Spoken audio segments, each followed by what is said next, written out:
Hello there, ladies and gentlemen, Signal here and welcome back to our video. So in this one I'm going to show you a quite insane video, to be fair, and I highly advise everybody to go ahead and subscribe to this man, because this man is providing kind of the best free-to-play content out there. And this man has been playing for only something like 2 years and a half, because I talked to him on Discord.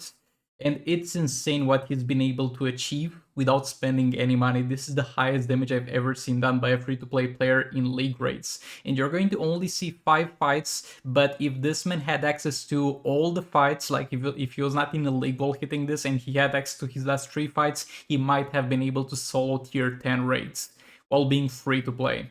So yeah, we're going to take a look at this and at the fights, and I'm going to explain to you what happens. He also has an explanation for each fight, and we're going to go over each one of them before the fight starts. And he's actually really trying now, because previously he posted kind of videos that were sped up like crazy that you couldn't tell the fight, and people are like, can you slow them down? You're doing an amazing job, and we would actually like to learn from it. And he actually did that, and this is an amazing resource for free-to-play players. We're going to explore it together. Okay, so first up, this is the guidelines basically for the Grodds fight. He's going to use Skinflant Sakumen, Battle Collapse, and Deathstroke.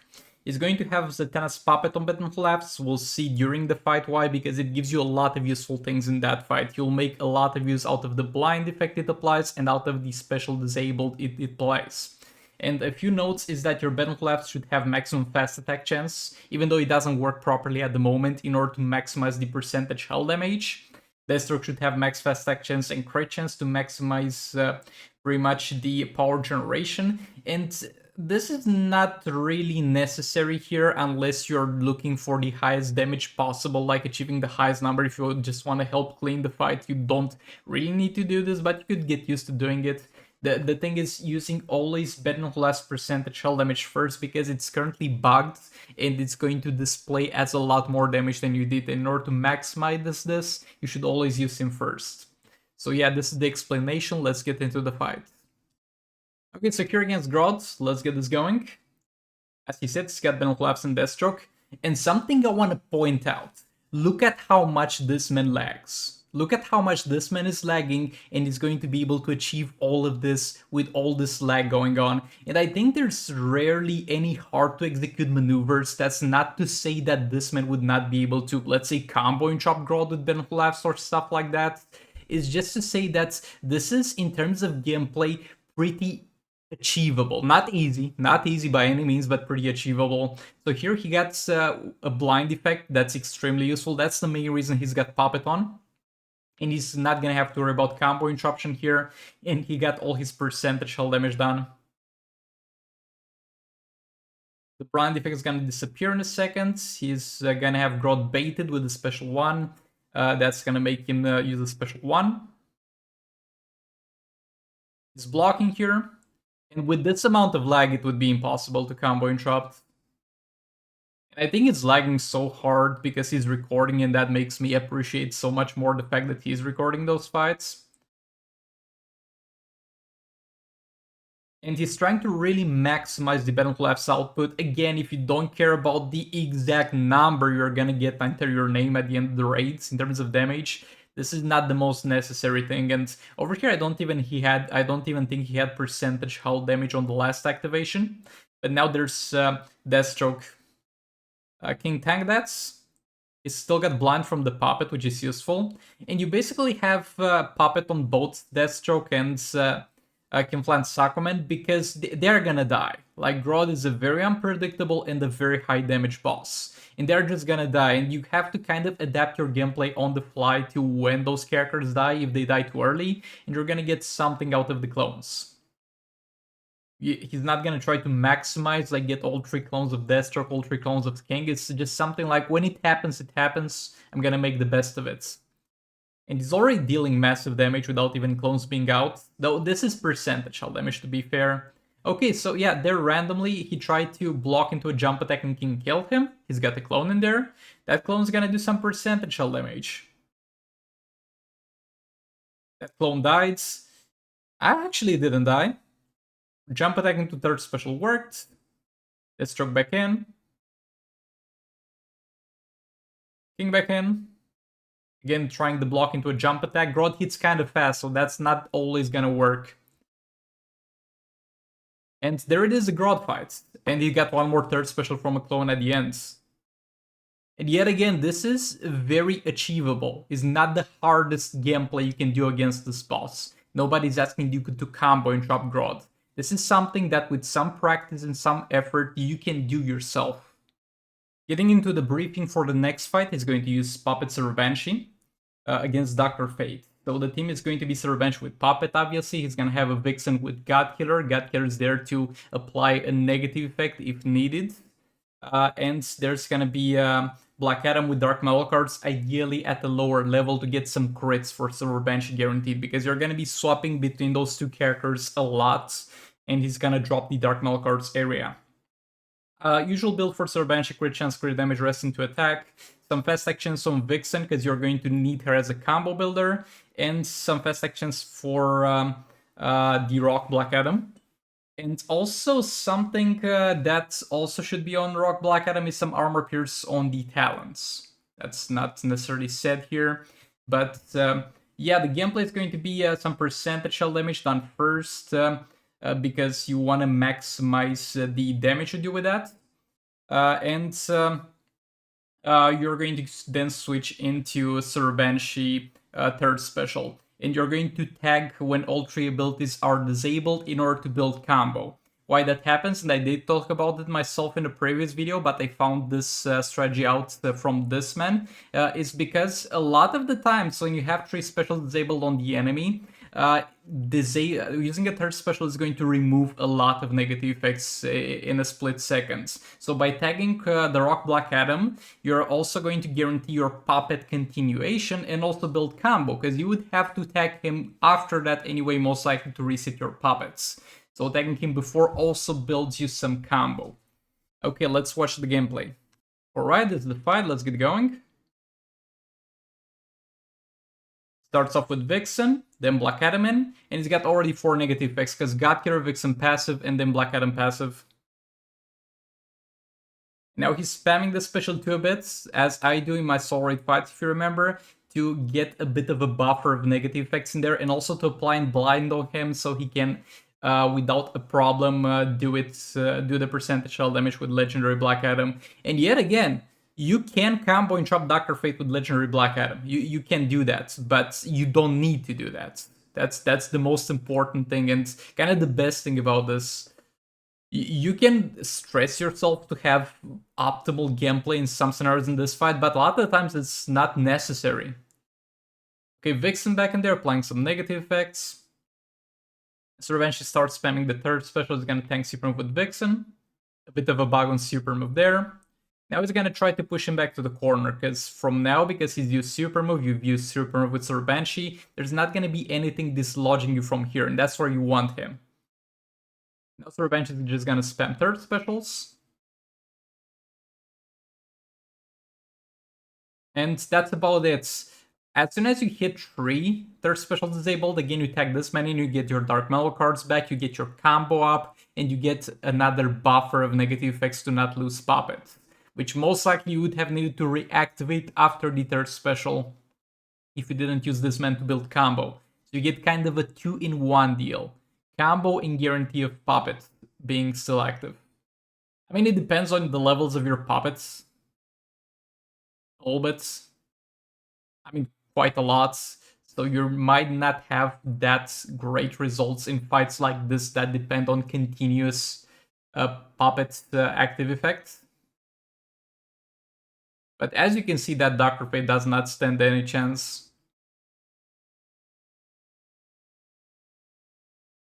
And yet again, if this man can do this with this amount of lag, if he can do those fights so well with this amount of lag, you can do that too with enough practice. It's combo interrupting, resetting the Metal cards area.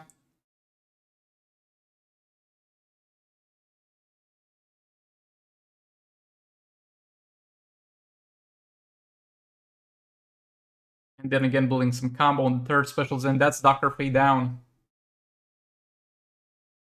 In mind, it's a tier Fate. Dr. Fate just dealt 200 mil damage here in one fight. 300, excuse me. So for the horrific Scarecrow fight, you want to have Batman the Drowned with God Killer and Robin King. You really need Robin King to be able to use God Killer on Batman the Drowned to reduce the attack of the boss, and at the same time be able to also bypass his crit resistance. The usual Batman the Drowned stuff with crit chance, crit damage, and some defense is definitely useful in case you mess up, and so you don't die. And Robin King doesn't really need anything, just as a Thanos puppet equipped.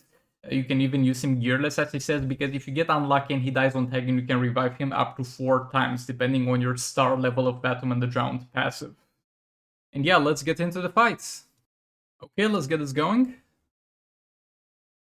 He opens up with Batman the Drowned, backs off into a swipe. A lot of times that guarantees you're gonna get a hit in at the start. And then it's just usual Batman the Drowned gameplay. The only problem is that you're gonna have a little bit of a chaos tag in here. Robin King got tagged in. That was a good tag in for Robin King. And he just gonna spam special 1 actually. For a bit, he went into percentage hull damage. That was not a lot of percentage hull damage though. I think his damage cap is pretty nasty in that regard. Robin King got tagged in. Boy, the lag with the Batman the Drowned passive is absolutely insane. This man is getting like 10 frames per second. Or far less than that, actually. But yet again, even with this lag, he can do it.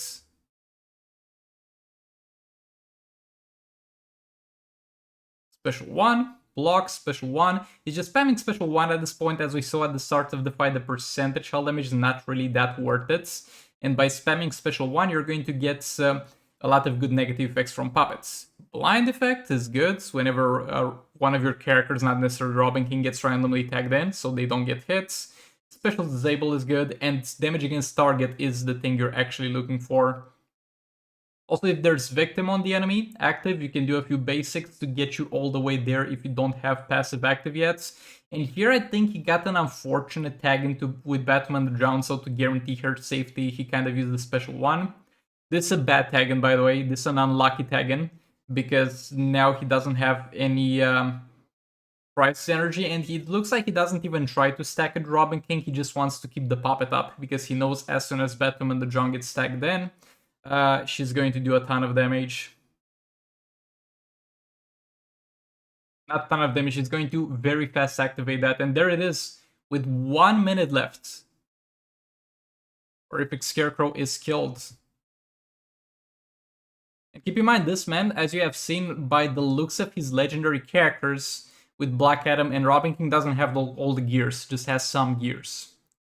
This is the briefing about the Captain Cold fight. He's going to use Mr. Freeze with Puppet of Zatanna, Classic Wonder Woman with God Killer, and then Brainiac with Dark Metal cards. On lower levels, so you get the Dark Metal cards area for longer in the same place. Mr. Freeze needs max crit chance, max crit damage, and 50% defense at least, because you want to take full advantage of Classic Wonder Woman's crit damage passive. In order to fully activate that and give you 100 additional crit damage, you do need that 50% defense. You need the lethal on Brainiac, obviously, so he transfers it to legendary characters. And Classic Wonder Woman doesn't matter, but you're going to focus on applying some negative effects with her with God Killer. Also, the focus of this, as he says here, is not going to be to go to full lethal attack damage with Brainiac, but rather just tag him in whenever he needs to reapply that Dark Metal cards fields. Okay, let's get into the fight. Okay, there we go. Classic Wonder Woman. Applying the negative effects. He said he likes to keep the negative effect from God Killer applied on Mr. Freeze all the way until he triggers the puppets. Okay, we got special 2 from Mr. Freeze there. Guess it's gonna be very hard to activate Puppet otherwise, because this man is not gonna easily freeze. He's got freeze immunity, which you can bypass, but it's not gonna always happen. Again, he's keeping the God Killer thing active all the way until infinite power, as he says. I was gonna try to build a buffer of negative effects. Before using super move, use super move. Infinite power is still active. Now there's gonna be his super move, which you have to get out of the way before you can push him all the way to the corner, because that's where you want him. Because if he's in the corner, you're gonna always be sitting on the Dark Metal cards area. Right now he's yet again building a buffer of negative effects before trying anything else. Actually, I don't think he even needs him to be in the corner. Yeah, he's just spamming special 2. When you attack Brainiac, you can definitely use a special 1. But you tag him mainly for the Dark Metal Cards area. And it can be a bit rough to tell if the Dark Metal Cards area is still active, but you can kind of see it. There we go, it's no longer active. If you take a close look at it, it does some red dots. So some reds effect. Yet again, tagging Mr. Freezing, spamming the special 2. The results of this fight will vary depending on the star rating of the Mr. Freeze, because that dictates how many hits you can get in there before getting him unfrozen. And since this man has freeze immunity, it's gonna be a bit hard to get him frozen again at points.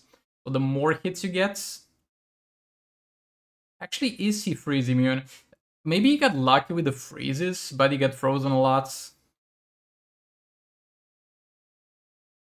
Yeah, there we go. It's just Puppet Mr. Freeze doing the best work he can. And that special 2 got special 1 got blocked from the Brainiac, but it doesn't matter. There we go. That's the Captain Cold one-shot. And now getting to the most insane fight. So here we're going to use Entangling Poison Ivy with Dark Metal cards, Raven with Puppet, the higher level puppet you have, and Zatanna with the lower level puppet you have, or All Blades. All Blades because she will eventually need to die. We need Zatanna alive for phase 1 because now with the latest update her damage buff will transfer further into the next phases, but we need her dead because her being alive when you start phase 2 is going to really mess up the Chaos tag. And you need max crit chance crit damage on EPI, and fast actions, and max defense on her, because some points of this fight can get unpredictable. Also, a point to note, if your Dark Metal cards is not max level, make sure you over put some crit damage on her build so she gets to the 500%. Now Raven is gonna need fast actions and defense and some health so you don't have problems with survivability. That's what most Ravens have anyway, so you're gonna be fine. And Zatanna nothing. If you can survive with her gearless, that's actually recommended, though I don't really think she needs to be gearless to die. Okay, so in phase 1, he's going to get as soon as possible the 300% damage from Zatanna while maintaining the Raven Darkness. That is if you're using the Puppet, because I think he's maintaining Raven Darkness to have a chance to activate the Puppet that's on Zatanna, because it's one negative effect, but make sure you don't power steal with Raven, because you need to power steal with Zatanna to get the damage buff. You're going to clear phase 1 with EPI basic hits. Phase 2, you're gonna have Raven tag then, and if her special 1 is disabled, it's gonna take a few more tag-ins from EPI. Because the special 1 animation is the fastest, and if Raven's tagged in with special 1 available, you're going to be able to get a lot more darkness stacks than with the special 2. And you're going to get as many stacks with Raven as possible and basically deal damage with EPI whenever she gets tagged in. And then in phase 3, as soon as you reach 5 darkness with EPI, with Raven, EPI is going to clear this in 1 tag-in. So yeah, let's get into it. This sounds like the most complicated fight so far. Okay, let's get this going. He's opening with Raven.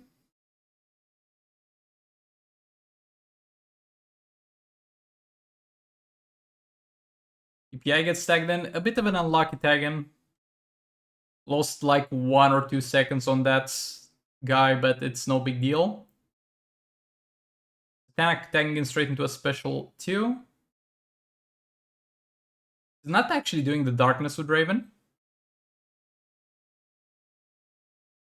You don't really need to, but it's just one additional negative effect if you want to trigger puppets.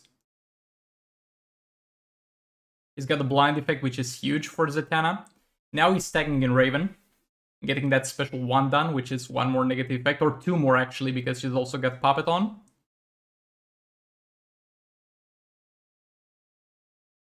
Raven back in, getting another stack. And Zatanna died. That was a very fast Zatanna buff. And he randomly lost infinite power, which is bound to happen with Puppet. And now EPI is going to absolutely murder this man. But keep in mind, it is important that you have your Zatanna killed. Is you're not gonna enjoy phase 2 unless you do that. Getting a few hits in, not dealing any damage, but that's fine because there's no Raven yet. And the Puppet on Raven, you're gonna see how great that thing actually is. He had Special 1 disabled, Special 2, and also apply damage against target. That's gonna be some huge damage increase. Also Special disabled, which makes the EPI tagging far more safe. She's not gonna get hit with the nasty special as soon as she tags in. As soon as she's on the Dark Metal cards area, she's gonna have a lot of damage buff. And I'm actually happy he got unlucky here and he didn't get the special 1 on the first tag in because he gets to showcase what happens when you don't get that, and it's fine. He's got the blind from Puppet, which is gonna be making this so much easier. And there we go, he melts. Phase 2 is gone. Now moving into phase 3, he's going to tag Raven in there as soon as possible. And getting all the way to 5 darkness stacks, and at that point, EPI is going to easily have enough damage to kill this. You're not doing anything but stacking darkness. Also trigger Puppet, most likely he's got the damage against target at this point on him. Even use Super with EPI, I guess more for flex points because he didn't really need to, but yeah, that is phase 3 gone. And in phase 4, you don't have much to do about it because he's most likely gonna have full power as soon as you tag in. But yeah, that is phase 1 to phase 3 one shot with all free-to-play artifacts. That's absolutely amazing. Thanks so much for watching. Make sure you check out this man for future free-to-play amazing content. Thanks so much for watching, and I'll see you on the next one. Goodbye!